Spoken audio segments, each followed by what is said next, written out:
రథసప్తమి రోజు పూజ చేసుకున్న వీడియో ఇది. అయితే కొంచెం లేట్గా పెడుతున్నాను, త్వరగా పెడదామన్నా అవ్వలేదు. రథసప్తమికి ఇలా రథం ముగ్గు వేసుకొని పరమాన్నం చేసుకున్నాను. కాకపోతే చిక్కుడుకాయలను చిక్కుడాకులు దొరకలేదు. ఇదివరకు ఎప్పుడు నేను ఇంట్లోనే ఒక చిక్కుడు పాదు వేసుకొని చిక్కుడాకుల్లో ప్రసాదం పెట్టి చిక్కుడుకాయలతో రథం చేసుకునేదాన్ని. ఇలా రథం ముగ్గు కూడా వేసేదాన్ని. ఈసారి రథం ముగ్గు మాత్రమే వేసి దేవునికి నైవేద్యంగా పరమాన్నం చేసి పెట్టాను.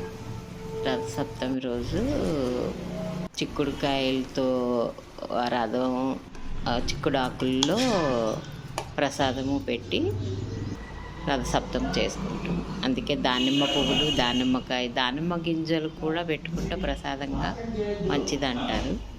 దానిమ్మ గింజలు అలవలేదు కానీ దానిమ్మకాయ, దానిమ్మ పువ్వులతోని పూజ చేశాను.